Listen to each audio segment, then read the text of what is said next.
Hello दोस्तों, नमस्कार। मेरा नाम है आकाश और आप लोगों का बहुत बहुत स्वागत है कहानी क्राइम की चैनल पर। उम्मीद करता हूँ कि आप लोग बहुत अच्छे होंगे। आज की कहानी हमारे देश की पहली मशहूर परफ्यूम एक्सपर्ट मोनिका गुर्डे की है। ये कहानी मोनिका की मर्डर मिस्ट्री से जुड़ी हुई है। बाद में जब ये मर्डर मिस्ट्री सॉल्व हुई और इसके पीछे का जो कारण सामने आया और मर्डर से पहले जो कुछ भी हुआ वो बेहद अजीबोगरीब था, जो कि मैं आपको आगे कहानी में बताऊंगा, जिसे सुनने के बाद आप लोग भी दंग रह जाएंगे। मोनिका गुर्डे मुंबई के एक एक्स जज रमेश गुर्डे की बेटी थी, जो कि पहले एक पेशेवर फोटोग्राफर थी, लेकिन बाद में उन्होंने परफ्यूम पर रिसर्च करना चालू किया और फिर एक कामयाब परफ्यूम एक्सपर्ट बन गई। लोग बाग मोनिका को महक की मल्लिका भी कहते थे। ये कहानी 2016 की है। जून 2016 में उन्होंने गोवा की राजधानी पणजी के पास सानगोल्डा में सपना राज वैली नाम की सोसाइटी में एक 3 बेडरूम का फ्लैट किराए पर लिया। हालांकि मोनिका की शादी हो चुकी थी, मगर कुछ आपसी विवादों के चलते वो 1 साल से अकेली ही रह रही थी और वहीं रहकर वो अपना परफ्यूम का बिजनेस चला रही थी।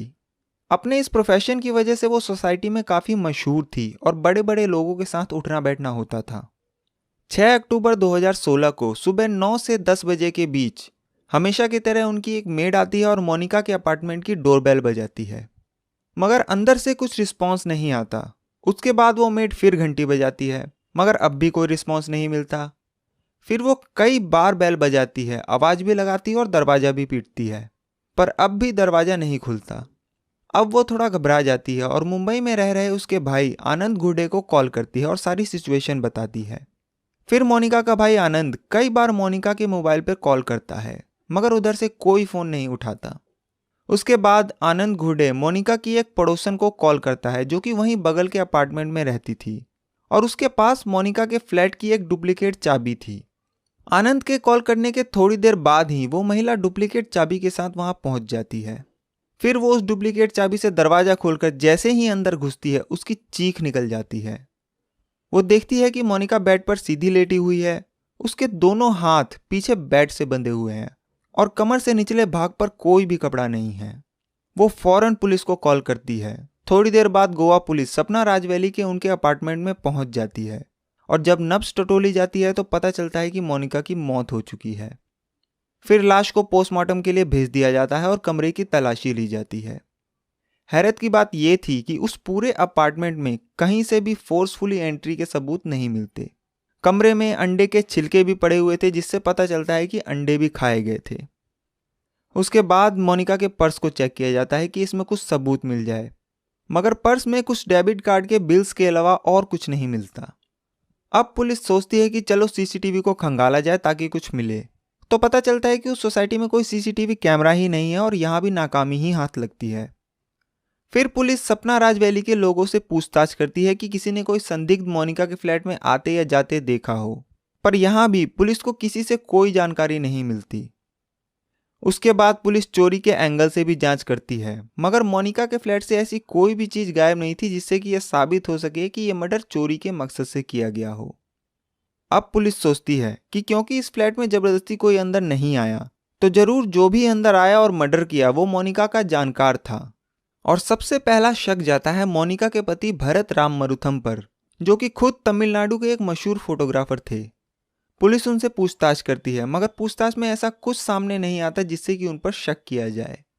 इधर जैसे ही मोनिका के मर्डर की खबर बाहर आती है, पूरे गोवा में हड़कंप मच जाता है, क्योंकि मोनिका एक जाना माना चेहरा थी और बड़े बड़े लोग उसे जानते थे। तो जो भी इस खबर को सुनता वो दंग रह जाता। पुलिस ने भी अपनी जांच में कोई ढील नहीं बरती, क्योंकि ये एक हाई प्रोफाइल केस बन चुका था और पूरे देश की मीडिया बस इसी केस को कवर कर रही थी और पब्लिक ये जानना चाहती थी कि आखिर वो मिस्ट्री किलर कौन है। इतने में मोनिका की पोस्टमार्टम रिपोर्ट भी आ जाती है और उसमें पता चलता है कि मोनिका की मौत दम घुटने से हुई है और ये भी पता चलता है कि मौत से पहले मोनिका के साथ बलात्कार भी हुआ है। उसके बाद पुलिस इस बात की भी पड़ताल करती है कि कहीं किसी आपसी रंजिश की वजह से तो ये कत्ल नहीं हुआ, मगर मोनिका का बिहेवियर सभी के साथ फ्रेंडली था, तो पुलिस इस एंगल को भी नकार देती है। कुल मिलाकर अब तक पुलिस खाली हाथ थी। वो हर एंगल से इस केस पर जांच कर रही थी, मगर कोई कामयाबी हाथ नहीं लगी। अचानक से तफ्तीश के दौरान ही एक पुलिस वाले का माथा ठनका और उसे याद आता है कि कमरे की तलाशी के दौरान उन्हें कुछ डेबिट कार्ड के बिल्स मिले थे, मगर पूरी तलाशी के दौरान उन्हें कोई भी डेबिट कार्ड नहीं मिला। उसके बाद गोवा पुलिस उस डेबिट कार्ड के बिल को लेकर बैंक पहुंचती है और उस कार्ड के ट्रांजैक्शन की डिटेल्स मांगती है। तो पता चलता है कि 6 अक्टूबर को सुबह 6 बजे ही इस कार्ड का इस्तेमाल पोरवरम के एक एटीएम में किया गया है, जो कि सपना राज वैली से महज 4 से 5 किलोमीटर दूर है। उसके बाद पुलिस बैंक से इस कार्ड पर नजर बनाए रखने को कहती है और पोरवरम के उस एटीएम की सीसीटीवी फुटेज खंगालती है। तो जिसने उस कार्ड से पैसे निकाले थे उसकी तस्वीर एटीएम के कैमरे में कैद हो गई थी। उस तस्वीर को लेकर पुलिस सपना राज वैली पहुंचती है और जैसे ही वहां के लोगों को ये तस्वीर दिखाई जाती है वो तुरंत उस तस्वीर को पहचान जाते हैं और कहते हैं कि इसका नाम राजकुमार है और ये यहाँ का पुराना सिक्योरिटी गार्ड था, मगर चोरी के इल्जाम में 2-2.5 महीने पहले ही इसे नौकरी से निकाल दिया गया था। गोवा पुलिस के लिए एक बहुत बड़ी कामयाबी थी, क्योंकि इस केस में पहली बार पुलिस के पास एक नाम और एक चेहरा था। उसके बाद पुलिस राजकुमार की कुंडली खंगालती है तो पता चलता है कि 21 साल का राजकुमार पंजाब के बठिंडा का रहने वाला है और पहले भी इसके ऊपर चोरी के मामले दर्ज हो चुके हैं। पुलिस को राजकुमार की सारी जानकारी तो मिल गई, मगर अब पुलिस के लिए चैलेंज ये था कि उसे पकड़ा कैसे जाए। तो उसके लिए गोवा पुलिस अब उस डेबिट कार्ड की अगली ट्रांजैक्शन का इंतजार करने लगी। उसके बाद कुछ वक्त बीतता है और अचानक से पुलिस को पता चलता है कि अभी अभी बेंगलोर के एक एटीएम से इस कार्ड का इस्तेमाल करके कुछ पैसे निकाले गए हैं। गोवा पुलिस तुरंत हरकत में आती है और बेंगलोर पुलिस से कांटेक्ट करती है।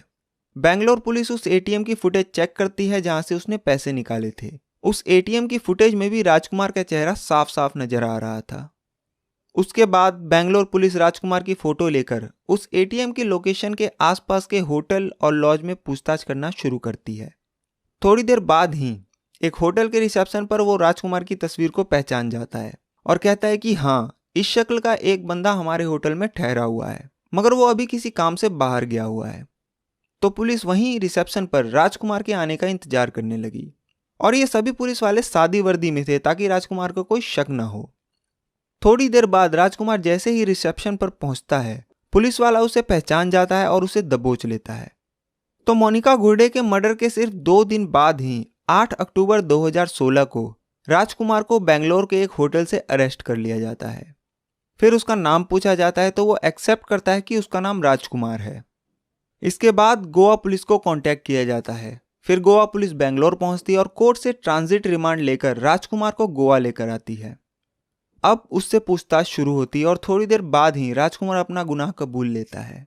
जब पुलिस उससे पूछती है कि उसने ऐसा क्यों किया, तब वो अपनी सारी कहानी सुनाता है और कहानी कुछ इस तरह थी। कहानी आज से करीब 4 महीने पहले यानी कि जून 2016 से शुरू होती है। 39 साल की मोनिका घुर्डे अपने परफ्यूम के बिजनेस के सिलसिले में गोवा में शिफ्ट होने का फैसला करती है, जिसके लिए मोनिका ने गोवा में एक रेंटेड फ्लैट ढूंढना शुरू किया। 7 जून 2016 को मोनिका पणजी के पास सानगोल्डा में एक सपना राज वैली नाम की सोसाइटी में फ्लैट देखने के लिए पहुंचती है।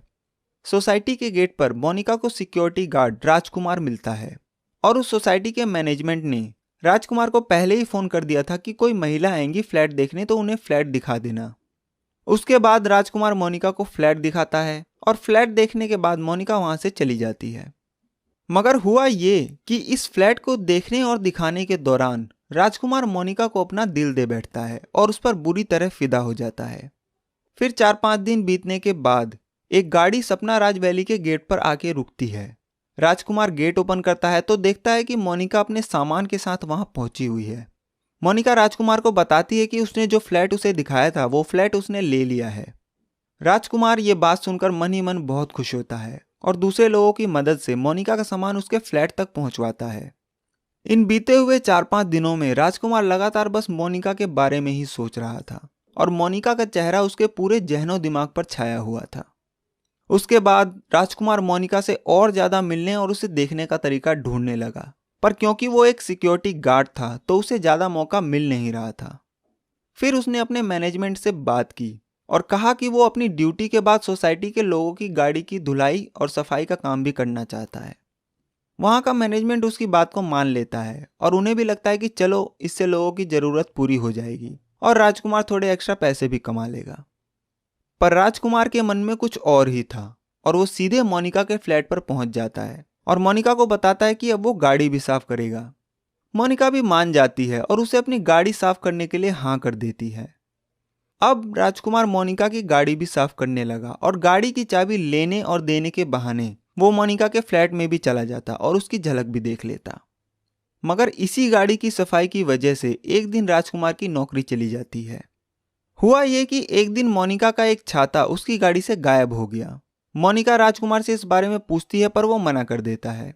इसके बाद मोनिका सोसाइटी के मैनेजमेंट से इसकी शिकायत करती है और कहती है कि अगर सोसाइटी में ऐसे ही लोगों के सामान गायब होने लगे तो सोसाइटी की काफ़ी बदनामी होगी। वहाँ का मैनेजमेंट इस बात को सीरियस लेता है और छानबीन शुरू कर देता है। फिर पता किया जाता है कि मोनिका की गाड़ी को किस किस ने खोला। तो पता चलता है कि मोनिका के अलावा सिर्फ राजकुमार ही उस गाड़ी को खोलता था साफ सफाई के लिए। इसके बाद गार्ड रूम की तलाशी ली जाती है जिसमें राजकुमार रहता था और मोनिका का छाता वहां से बरामद हो जाता है। उस सोसाइटी से पहले भी लोगों के सामान चोरी होने की बात आती रहती थी और छाता मिलने के बाद सारा शक राजकुमार पर ही जाता है। इसी के बाद 22 जुलाई 2016 को राजकुमार को चोरी के इल्जाम में नौकरी और सपना राज वैली से निकाल दिया जाता है। क्योंकि राजकुमार मोनिका पर बुरी तरह फिदा था और उसी ने उसे नौकरी से निकलवा दिया, तो इस बात ने राजकुमार के अंदर एक अजीब सा जहर और गुस्सा भर दिया। उसके बाद राजकुमार वहां से चला जाता है और फिर कुछ दिन वहीं गोवा के पोंडा इलाके में मजदूरी का काम करता है। इस दौरान वो 2 बार मोनिका से मिलता है और उससे चोरी की शिकायत वापस लेने को कहता है, पर मोनिका साफ मना कर देती है। कुछ दिन वहां मजदूरी करने के बाद वो गोवा को छोड़ देता है और नौकरी की तलाश में चेन्नई पहुंच जाता है। फिर वहां से मुंबई जाता है और फिर पुणे। हर जगह वो छोटी मोटी मजदूरी करके अपना पेट पालता है। मगर जब उसे कहीं भी कोई ढंग की नौकरी नहीं मिलती तो वो वापस 2 अक्टूबर 2016 को गोवा पहुंच जाता है। और गोवा वो कुछ ठान के आया था, उसके मन में अब भी वही नफरत थी। उसके बाद राजकुमार 3 अक्टूबर 2016 को दोपहर में वापस सपना राज वैली में पहुंचता है जहां वो गार्ड की नौकरी करता था। वो मेन गेट से सोसाइटी में दाखिल हो जाता है और इत्तेफाक से उसे कोई भी अंदर आते हुए नहीं देखता। फिर वो सीधे मोनिका के अपार्टमेंट के नीचे पहुंच जाता है, मगर वो देखता है कि मोनिका की कार वहां पार्क नहीं है, तो वो समझ जाता है कि मोनिका घर पर नहीं है। अब राजकुमार वहां से जाने की बजाय वहीं रुककर मोनिका के आने का इंतजार करने का फैसला करता है। पर उसे पकड़े जाने का डर भी था, तो वो चोरी छुपे उस अपार्टमेंट की छत पर पहुंच जाता है। और क्योंकि वो पहले वहां काम कर चुका था तो उसे सारे रास्ते पता थे और छत पर जनरली कोई आता जाता नहीं था और वो अक्सर खाली ही रहता था। अब वो छत पर रुककर मोनिका के आने का वेट करने लगा। वो बीच बीच में कई बार छत से नीचे आता और मोनिका की कार चेक करता, मगर पूरा 3 अक्टूबर बीत जाता है पर उसे मोनिका की कार दिखाई नहीं देती। उसके बाद अगला दिन 4 अक्टूबर आता है, मगर मोनिका की कार नहीं आई। और फिर 4 अक्टूबर भी बीत जाता है और 5 अक्टूबर आ जाता है। 5 अक्टूबर को भी वो सुबह से कई बार मोनिका की कार चेक कर चुका था, मगर उसे कार दिखाई नहीं दी। अब लगभग 2 दिन बीत गए थे उसे छत पर रुके हुए। छत पर ना तो कुछ खाने को था और ना कुछ पीने को। इस दौरान कई बार उसका मन करा कि वो वहां से चला जाए, मगर वो अपने मन में कुछ सोच कर आया था और उसी सनक में उसने लगभग 48 घंटे से भी ज्यादा का वक्त भूखे प्यासे छत पर बिता दिया। 5 अक्टूबर 2016 को दोपहर के करीब 3 से 3:30 बजे वो एक बार फिर नीचे आया तो उसने देखा कि मोनिका की गाड़ी पार्किंग में खड़ी है। इसका मतलब था कि मोनिका आ चुकी है। फिर वो छत पर वापस चला गया और अंधेरा होने का इंतजार करने लगा। उसके बाद वो शाम को 6:30 बजे के करीब नीचे आता है और मोनिका के फ्लैट की घंटी बजाता है। मोनिका अंदर से पूछती है कि कौन, तो वो अपने आप को सिक्योरिटी सुपरवाइजर बताता है। उसके बाद मोनिका दरवाजा खोलती है। जैसे ही मोनिका दरवाजा खोलती है, राजकुमार उसे जोर से धक्का देता है और दरवाजा अंदर से बंद कर देता है।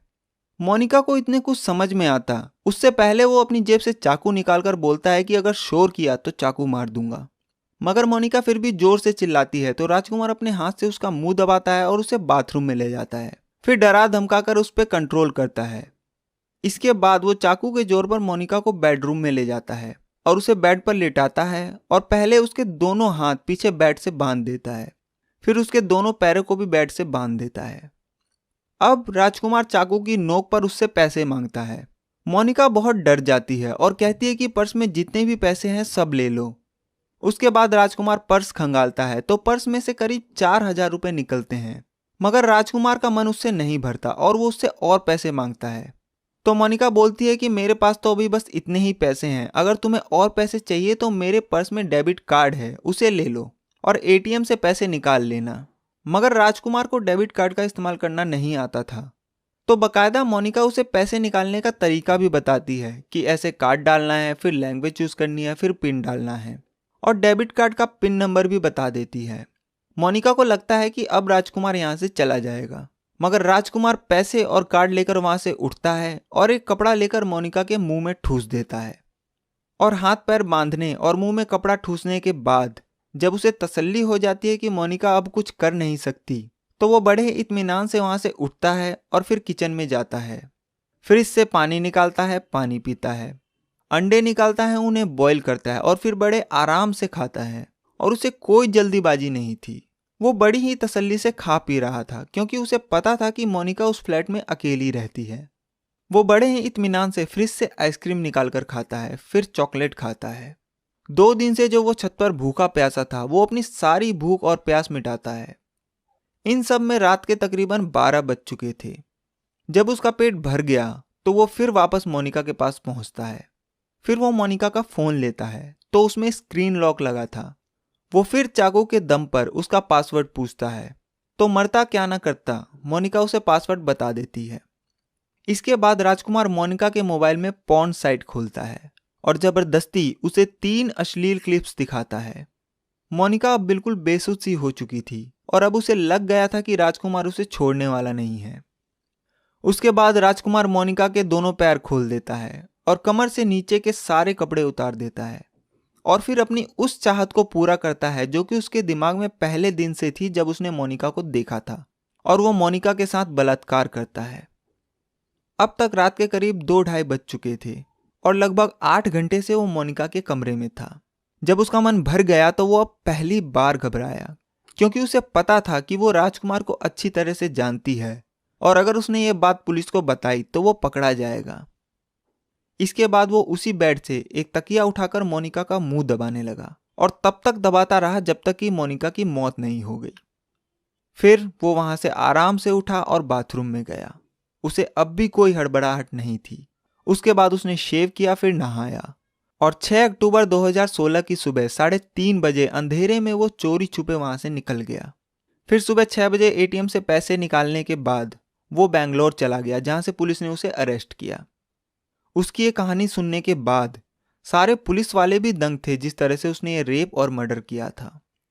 उसके बाद गोवा पुलिस राजकुमार के खिलाफ सारे एविडेंस इकट्ठा करती है और आईपीसी की धारा 302 यानी मर्डर, 376 यानी रेप और 392 यानी रॉबरी का चार्ज लगाकर 6 जनवरी 2017 को कोर्ट में 228 पेज की चार्जशीट दाखिल करती है। ये केस अभी भी लोअर कोर्ट में ही है और देखिए फैसला कब आता है। पर कुल मिलाकर एक तरफा चाहत और नफरत ने एक कामयाब परफ्यूम एक्सपर्ट मोनिका घुर्डे, जो कि लोगों की जिंदगी में खुशबू भरती थी, उसकी जान ले ली। इस कहानी में मिस्ट्री थी, एक तरफा चाहत थी, नफरत थी और एक सनकी कातिल था जो कि अपनी सनक पूरी करने के लिए 48 घंटे से भी ज्यादा भूखा प्यासा छत पर छिपा रहा। तो ये थी मोनिका घुर्डे मर्डर केस की पूरी कहानी। मुझे उम्मीद है कि आप लोगों को ये कहानी पसंद आई होगी। अगर आपको कहानी पसंद आई हो तो इसे लाइक करें और कमेंट करके बताएं कि आपको कहानी कैसी लगी, और इसे ज़्यादा से ज़्यादा शेयर करें और चैनल को सब्सक्राइब करके बेल आइकन को जरूर दबाएं ताकि आप मेरी कोई भी कहानी मिस न करें। मैं आपसे मिलूंगा अगली कहानी में, तब तक के लिए अपना ख्याल रखिए। Thank you very much.